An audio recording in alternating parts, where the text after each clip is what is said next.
Seperti biasa, agar kalian tidak bingung dengan alur ceritanya, silahkan tonton dulu episode sebelumnya. Oke, tanpa lama-lama, mari kita simak alur ceritanya.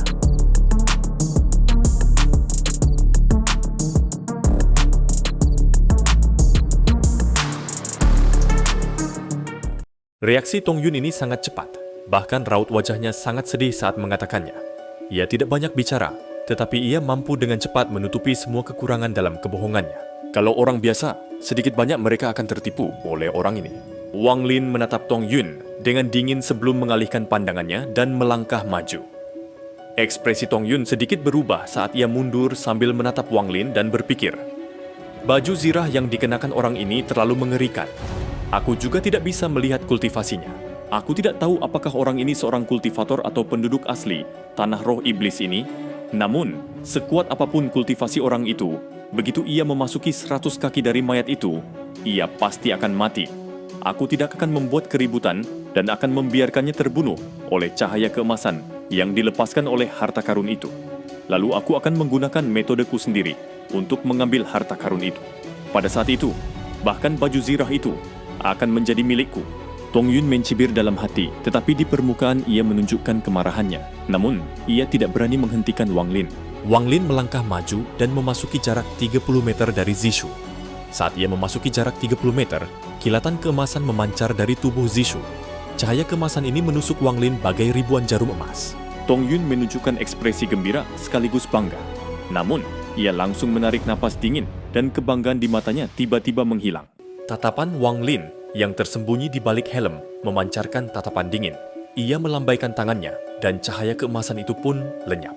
Wang Lin telah merasakan pengalaman mengambil energi pedang Ling Tianho sekali.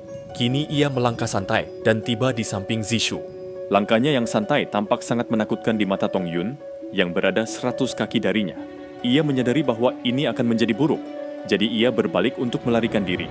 Namun, tepat pada saat itu, sebuah dengusan dingin terdengar di telinganya. Tubuh Tong Yun gemetar dan berhenti. Ia merasa jika ia bertekad untuk lari, ia pasti akan mati. Bayang-bayang kematian menyelimuti hatinya. Kau tidak ingin mayat adik magangmu?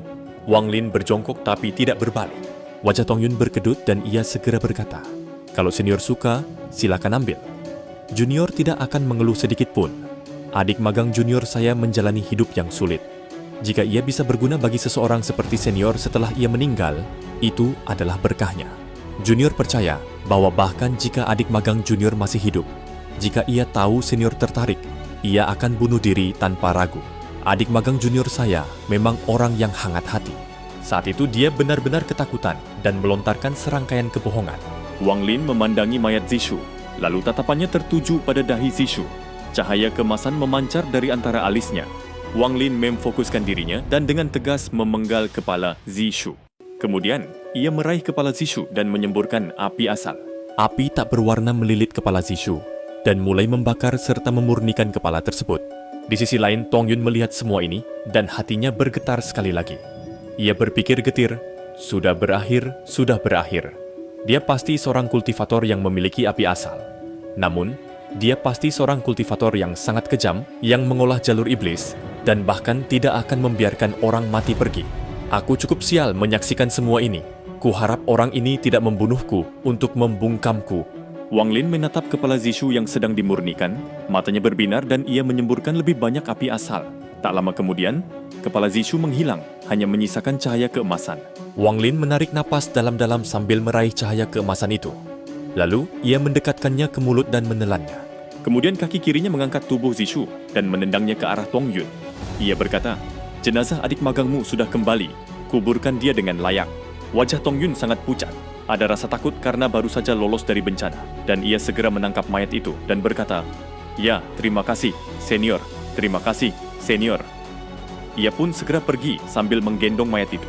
Baru setelah puluhan kilometer jauhnya, ia bernapas lega dan mendapati dirinya basah kuyup oleh keringat dingin. Ia merasakan kebencian yang mendalam saat menatap mayat tanpa kepala di tangannya dan melemparkannya ke samping. Ia kemudian melambaikan tangan kanannya dan awan hitam besar muncul. Awan hitam itu menyelimuti mayat tersebut, dan dalam sekejap mata, seluruh mayat, termasuk tulang-tulangnya, musnah ditelan bumi. Semua ini gara-gara mayat ini. Aku hampir kehilangan nyawaku di sana. Meskipun tingkat kultivasi senior itu tinggi, pikirannya agak lambat. Dia benar-benar mengira orang ini adik seperguruanku. Tong Yun meludah ke tanah dan merasakan ketakutan yang masih tersisa saat mengingat apa yang terjadi. Ia menoleh ke belakang sebelum segera meninggalkan area itu. Dia tidak tahu nasib apa yang akan menimpanya jika Wang Lin benar-benar mengira bahwa dia adalah kakak magang senior Zishu. Setelah menelan energi pedang Ling Tianhou, tubuh Wang Lin perlahan terbenam ke dalam tanah. Ia duduk bersila di bawah tanah dan mulai memurnikan dalam diam. Tanpa menyempurnakannya selama jangka waktu tertentu, akan sangat sulit untuk menggunakan energi pedang Ling Tianhou sebagai miliknya sendiri. Di dasar bumi, indera ketuhanan Wang Lin menyebar dan menemukan energi pedang lain tak jauh darinya. Matanya berbinar, lalu tangannya terulur ke bawah tanah, dan energi pedang di kejauhan langsung meronta. Energi pedang itu kemudian berubah menjadi tikus raksasa dan meraung ke arah Wang Lin. Wang Lin berseru dan melepaskan kultivasi asendannya.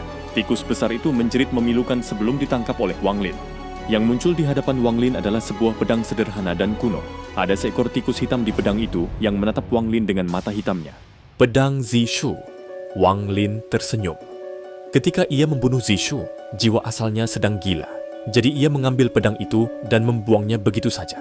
Memikirkannya kemudian, ia merasa sangat menyesal.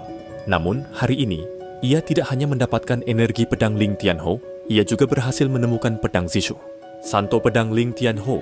Jika suatu hari nanti aku, Wang Lin, menghabisi ke-12 pedang itu, ekspresi seperti apa yang akan kau tunjukkan? Wang Lin meraih pedang itu, menanamkan indera ilahinya sendiri di atasnya, dan melemparkannya ke dalam tas penyimpanannya. Pedang-pedang berharga dari ke-12 pedang itu tidaklah sederhana, dan tingkat kultivasi ke-12 pedang itu tidak cukup tinggi untuk menggunakan kekuatan penuhnya. Namun, di tangan Wang Lin, ceritanya berbeda. Wang Lin menghabiskan 1 bulan di bawah tanah tempat Zishu, meninggal sebelum akhirnya memurnikan energi pedang. Kali ini, ia memurnikan energi pedang sepenuhnya untuk digunakan sendiri. Hal ini berbeda dengan energi pedang Mo yang hanya menyimpannya, lalu membuangnya begitu saja untuk digunakan sekali pakai. Setelah menyempurnakan energi pedang Zishu, Wang Lin dapat mengirimkan dan mengambilnya sesuka hatinya. Ia bahkan dapat membagi energi pedang menjadi 10 energi pedang berbeda dengan kekuatan yang tersebar merata. Tentu saja, ia dapat menggabungkannya kembali untuk mendapatkan kekuatan tak terbayangkan dari sinar energi pedang. Ling Tianhou! Akibatnya, energi pedang ini menjadi jauh lebih fleksibel. Dibandingkan sebelumnya, ini bagaikan perbedaan antara langit dan bumi. Bahkan di antara ke-12 pedang, kebanyakan dari mereka hanya bisa menggunakannya seperti barang sekali pakai. Mereka tidak memiliki kemampuan untuk mengirimkan dan mengambilnya sesuka hati. Wang Lin mampu melakukan ini karena kultivasinya telah mencapai tahap awal ascendant. Selain itu, untuk memudahkan murid-muridnya menggunakannya, ketika Ling Tianhou menghadiahkan energi pedang kepada mereka, ia menghapus indera ilahinya sendiri. Hal ini membuat mereka menjadi benda tanpa pemilik. Hanya dengan melakukan ini, Ling Tianhou melindungi murid-muridnya jauh lebih baik daripada Sang Maha Melihat. Ia akan memberi murid-muridnya secercah energi pedang yang kuat, sementara Sang Maha Melihat hanya memberi murid-muridnya sesuatu yang nyaris, tak layak disebut harta karun penyelamat. Ling Tianhou telah mengatur agar Grid pergi ke tanah roh iblis untuk melindungi murid-muridnya, tetapi Sang Maha Melihat tidak akan melakukan ini. Ini sangat berkaitan dengan dao mereka masing-masing. Dao Ling Tianhou adalah dao tirani. Hal ini membuatnya sangat protektif terhadap rakyatnya sendiri. Orang luar tidak diizinkan mengganggu rakyatnya.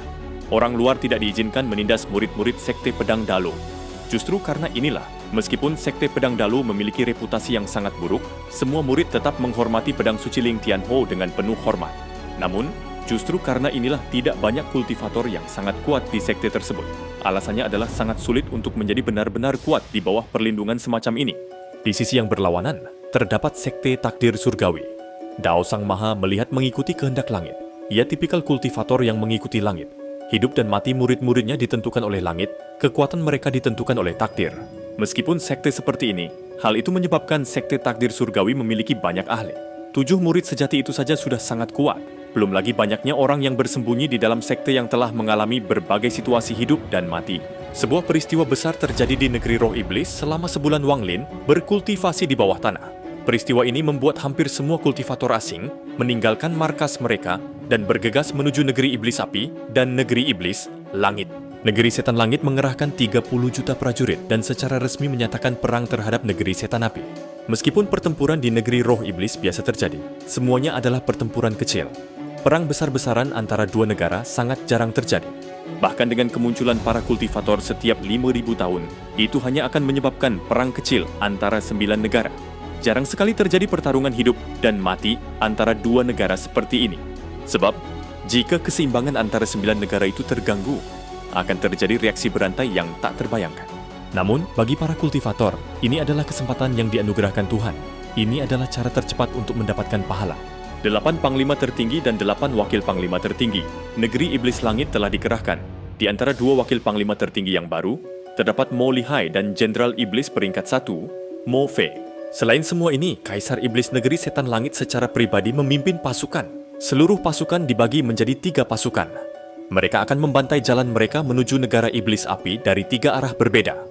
Lalu bertemu di luar ibu kota, negara Iblis Api. Hari ketika Wang Lin meninggalkan bawah tanah adalah hari ketika pasukan negeri setan langit memasuki wilayah negeri setan api.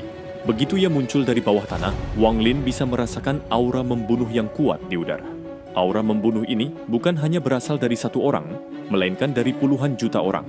Di bawah aura membunuh ini, bahkan langit pun tampak redup. Awan putih di langit digantikan oleh awan gelap dan kemudian hujan mulai turun. Wang Lin mendongak menatap langit. Ia merenung dan bergumam, iblis kuno memang tegas. Mungkin setelah bertahun-tahun kesabarannya sudah mencapai batasnya. Kalau begitu, aku harus lebih berhati-hati. Namun, pertempuran ini tidak ada hubungannya denganku. Yang terpenting saat ini adalah membunuh 10 murid Saint Pedang yang tersisa dan mengambil energi pedang mereka. Lalu, aku perlu memurnikan untaian energi pembantaian yang tak terhitung jumlahnya. Setelah itu, aku akan memiliki kemampuan untuk berpijak bahkan di tanah roh iblis ini. Aku juga harus terus menjelajahi gua itu. Mungkin akan ada lebih banyak harta karun. Mata Wang Lin berbinar saat ia melangkah dan menghilang tanpa jejak. Dulu ada 2 murid pedang suci selain Mo Fei. Mereka targetku. Tapi, Mo Fei itu agak aneh. Pria berambut hitam di penjara, itu terlihat sangat mirip dengannya.